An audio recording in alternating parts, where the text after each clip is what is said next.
Meu nome é Eduardo Pêssaro, sou cardiologista.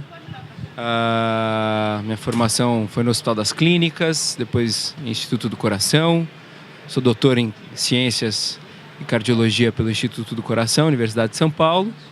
E atualmente sou cardiologista do Centro de Terapia Intensiva e da Unidade Coronária do Hospital Israelita Albert Einstein. E também sou pesquisador do Programa de Cardiologia do Hospital Albert Einstein, com uma linha de pesquisa em aterosclerose. E a ideia desse Sarau Extra é responder algumas perguntas de vocês sobre um tema que, em geral, as pessoas gostam muito, que é síndrome coronária aguda, mas também podemos expandir para aterosclerose e para tratamento do colesterol, dislipidemias, no cenário de síndrome coronária aguda ou não.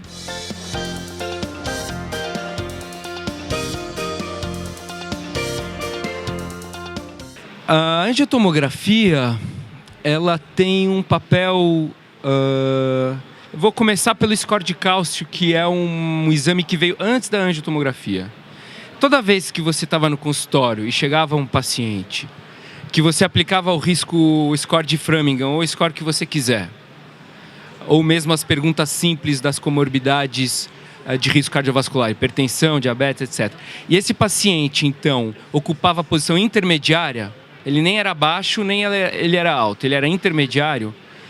Você tem 3 exames que podem confirmar que ele é intermediário ou que é mentira, ele é alto, na verdade. Ele parece intermediário, mas na verdade ele é alto. Esses 3 exames que estão nas diretrizes é o score de cálcio, o Doppler de carótidas e a proteína C reativa. Todo mundo sabe que a proteína C reativa dos 3 é o pior. E todo mundo sabe que a proteína C reativa foi estudada em estudos com 10 mil, 15 mil pacientes e que lá vai bem, mas para o teu consultório que tem 50, 100 pacientes, a variabilidade é tão grande que o exame tem diversos motivos para você não fazer, fora as interferências com qualquer resfriado, etc. Então, o Doppler de carótida, espessura miointimal acima de 0,8, ou a score de cálcio, o percentil para cada idade, ia te falar se esse paciente não é intermediário. Na verdade, ele é alto e você tem que tratar agressivamente. LDL abaixo de 100, às vezes até abaixo de 70, eventualmente aspirina, etc. Aí surgiu a angiotomografia, que além do score de cálcio, eles também injetavam nas coronárias. E tem uma sensibilidade e especificidade razoável. Mas ela é muito mais para dizer, ele tem ou não tem aterosclerose, sim ou não, ou seja, existe aterosclerose subclínica, assintomática, do que para dizer qual é o grau de obstrução. Por exemplo, hoje mesmo avaliei agora há pouco no Einstein um paciente que tem uma miocardiopatia provavelmente isquêmica, com diversas disfunções segmentares, é um diabético importante, e ele tinha tudo para fazer um teste de isquemia ou mesmo um cateterismo. O médico optou por uma angiotomografia de coronária. Para mim, foi mais um problema do que uma solução, porque que vinha positivo, eu tinha certeza que ele tem aterosclerose.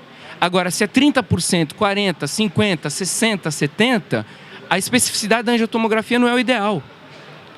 Então, o papel da angiotomo, com o score de cálcio agregado, ele é muito mais para dizer se existe aterosclerose subclínica, sim ou não. Não, não existe. Sim, existe. Do que para dizer se aquilo é uma aterosclerose obstrutiva e se aquilo gera isquemia. Então, se a sua pergunta no consultório é: será que tem aterosclerose subclínica se escondendo de mim? Porque eu posso fazer um teste ergométrico em você, Fátima, e dar negativo. Isso me diz que você não tem aterosclerose? Não me diz. Isso me diz que você não tem uma placa de 80%, mas se você tiver 70%, 60%, 50%, 40%, 30%, tá tudo lá. E metade dos infartos são causados por placas com menos de 70%. Então, se você chegasse no meu consultório e falasse: eu tenho diabetes, eu tenho hipertensão, meu colesterol LDL é 190, eu faço um ergométrico, dá negativo. Isso não me tranquiliza. Eu vou querer ir atrás de um exame que me diga: olha, você tem aterosclerose, já manifesta, né? Placas de 30%, 40%. Agora, se por outro lado eu já sei que você é coronariopata, eu já sei que você tem placa na carótida, aí o exame não me acrescenta grande coisa. Aí eu já sei que você precisa de um tratamento agressivo. Já sei que você tem alto risco cardiovascular.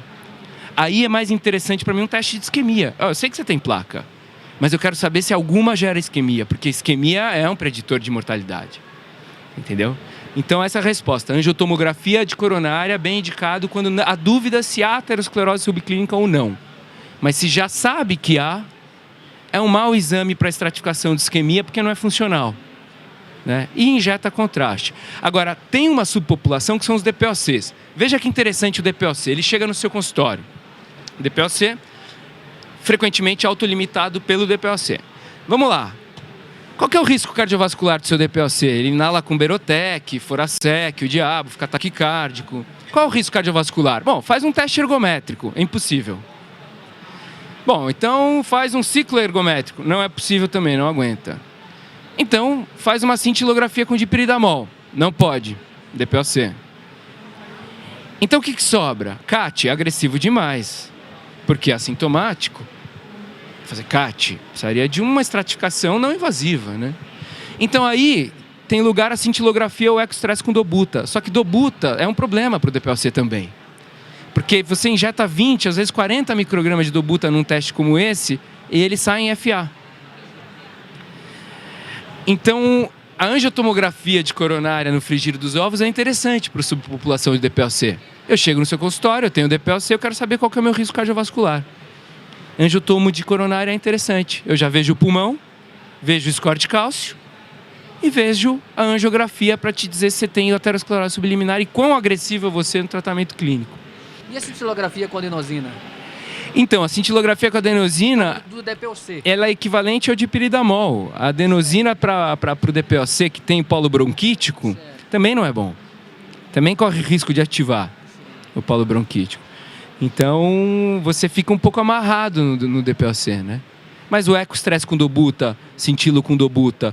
Cintilo faz com dobuta, tá, pessoal? Faz. Antes e após dobuta, ele faz 2 imagens e acabou, compara. Isso aí, tranquilo. Ou o angiotomo de coronária. O sujeito que pediu a angiotomo e levou ao CAT, o caminho já não foi interessante. Porque ele tomou contraste 2 vezes.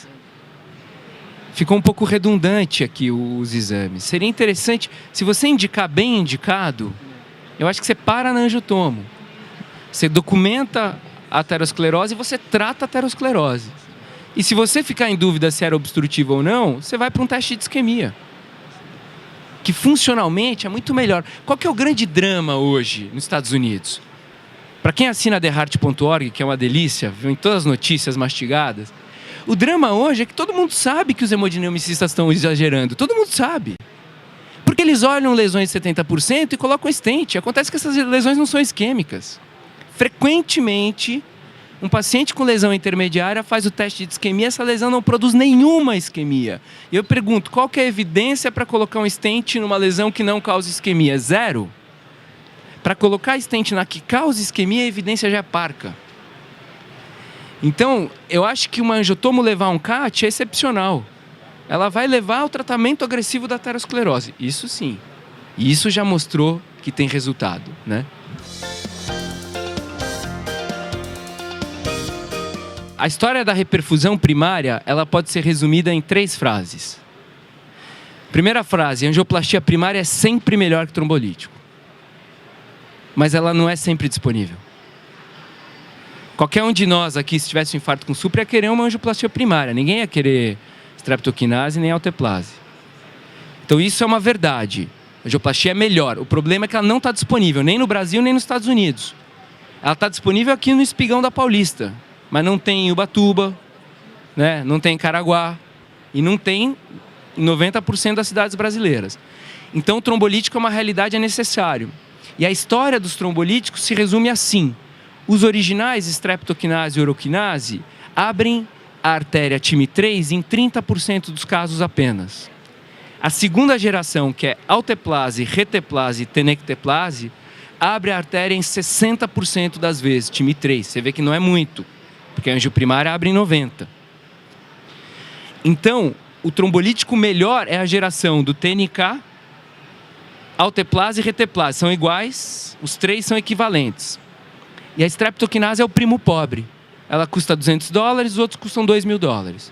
Mas ela abre da porcentagem TIM3 do que abre os trombolíticos novos.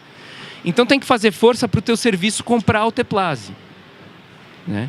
E aí a facilidade do TNK versus alteplase é apenas da administração, porque a mortalidade é igual nos dois.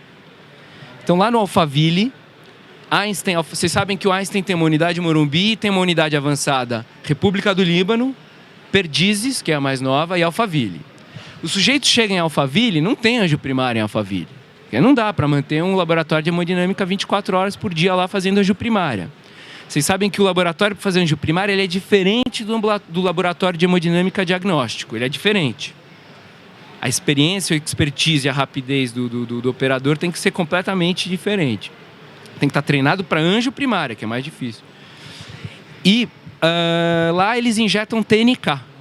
Então o paciente chega com infarto com supra hoje no Alphaville, bolos TNK, uma injeção, põe na ambulância UTI e vem para o Morumbi. Aí pegar trânsito, não pegar trânsito, o TNK já está rodando. Quando chega no Morumbi, a gente aplica critério de sucesso. Teve sucesso? Resolveu. Sopa e cama na UTI. Deita lá, hepariniza. Todos os trombolíticos fibrino específicos tomam heparina junto.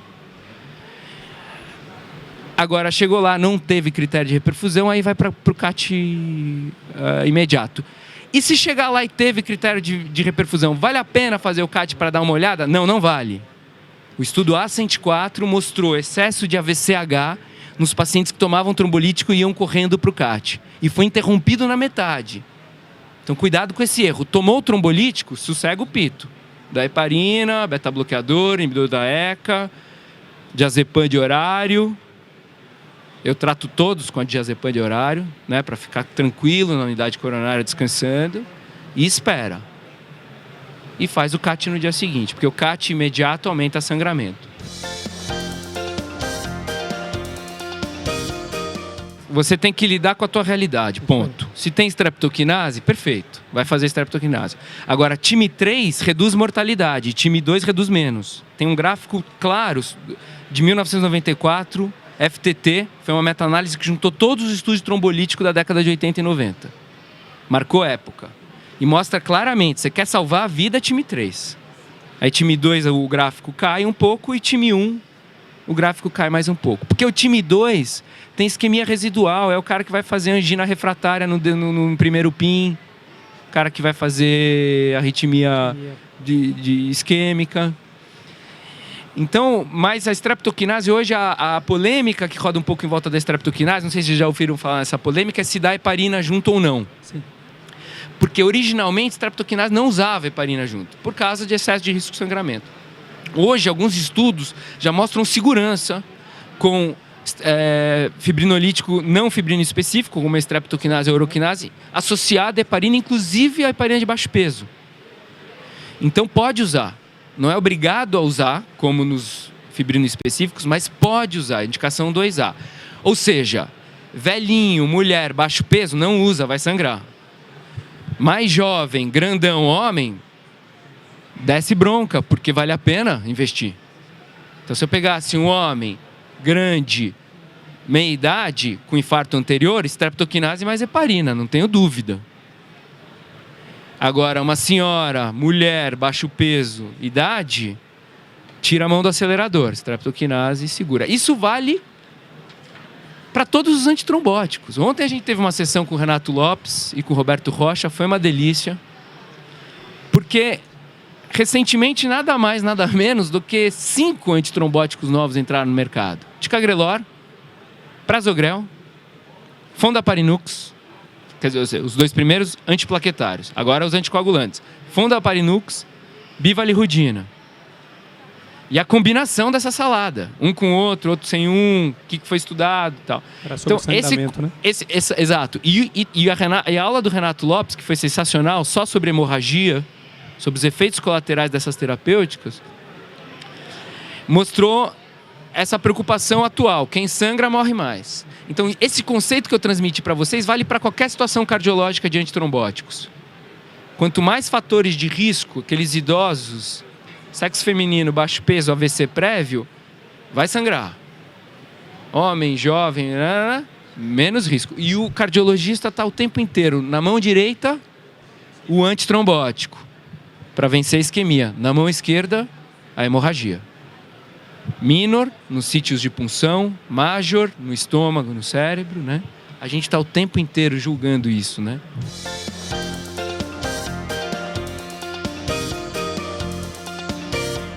Em 60 minutos após qualquer trombolítico, não só a estreptoquinase, você deve aplicar os critérios de reperfusão.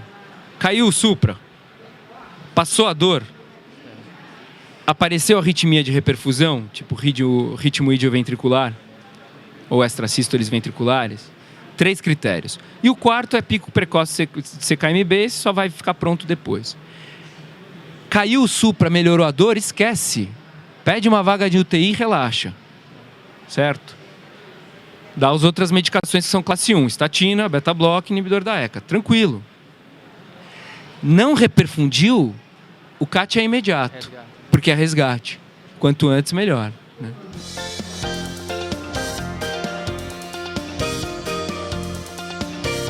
Recentemente eu fiz o levantamento, porque eu dei uma aula sobre isso lá na reunião de atualização do Albert Einstein. Aliás, todos estão convidados para as reuniões de cardiologia que se dão às sextas-feiras, na hora do almoço. E a questão é a seguinte: existe uma questão paradoxal no tratamento do colesterol no infarto agudo do miocárdio. Qual foi o melhor estudo de todos os tempos com colesterol, com redução de colesterol? E, por coincidência, no infarto agudo do miocárdio. Estudo chamado Prove It, publicado no New England. Esse estudo comparou 80 mg de atorva com 40 mg de prava. E quem pagou o estudo foi a prava, achando que ia ganhar. Porque achou que tinha os tais efeitos pleotrópicos. Na época, falava-se muito disso. Hoje já há alguma controvérsia ao redor disso. E quem ganhou o estudo foi a atorva, 80 mg. E o LDL final dos pacientes foi menor do que 70. Foi esse estudo que gerou a meta ultra agressiva de LDL abaixo de 70 para pacientes de alto risco cardiovascular. E todo paciente com síndrome coronariana aguda é considerado um paciente de alto risco cardiovascular. Então a melhor evidência que existe hoje na literatura para redução agressiva de colesterol é do Prove It, e é 80 mg de atorva. Aí vai para a prática clínica. Aí vai para a mão de vocês, do mundo. O que aconteceu? Ninguém usa. Ninguém usa. Por quê? Estão certos? Estão errados? Não sei, observação. Ninguém usa. Qual é a verdade sobre 80 mg de atorva em termos de efeito colateral? Há um motivo para as pessoas não usarem, não é todo mundo idiota, né? O motivo, eu fui tentar entender por quê, eu consigo entender o seguinte: 3 vezes mais hepatite. Era 1,5%, virou 3,5%, era 1,3%, virou 3,5% no estudo Prove It. 3,5%. Mas ninguém quer ter isso no consultório, né? Porque para o paciente é quebra do vínculo de confiança. Uma coisa é o estudo, a outra coisa é o seu consultório, aquele pacientinho que você ganhou com tanto esforço. Aí ele vem com o TGO e TGP estourada na consulta. E você fala: olha, sabe esse remédio que eu te dei? Ele te intoxicou o fígado. É difícil, não é? Será que foi isso que motivou? Pode ser. Outra coisa, os estudos são muito maliciosos em omitir o número de complicações musculares. Olha, se você pega para estudar em detalhe, é uma loucura, eles não te contam. Eles não te contam. Você sabe qual que é o critério para o estudo pontuar como efeito colateral muscular? Em geral, é 10 vezes de elevação ao CPK. 1.500. Quem tem 1.400, 1.300, 1.100, cãibra, fadiga muscular, eu já vi tudo isso no consultório. Olha, eu levanto da cama, eu já vi, eu achei que era depressão. Eu levanto da cama e não tenho vontade de fazer as coisas. Mas por quê? Não sei. Eu começo a andar e me sinto cansada, fadigada. Tirei a estatina, reverteu tudo. 2 minutos. Então, efeito muscular e efeito hepático deixou a dose máxima de atorva, que é onde há a melhor evidência da literatura, de fora. Então, qual que é a dica do especialista, a opinião do especialista? É a seguinte: a meta de LDL é 70. Então, você faz o LDL correndo quando ele chega com infarto, porque não há interferência do jejum. A recomendação é que se colha o LDL na porta. Chegou, colheu troponina, não sei o quê, LDL. Aí você sabe o LDL basal, porque durante o infarto ele vai diminuir, mas você sabe o basal, e sabe onde você quer chegar. Se for mais de 50% de redução, você precisa de uma estratégia agressiva. Ou é a Torva 40, ou a Rosuvastatina 20, ou eventualmente o Vitorin 10/20, que é o que tem menos evidência. Se for mais que 50%, é essa redução agressiva. Se for menos que 50%, aí qualquer estatina iria bem.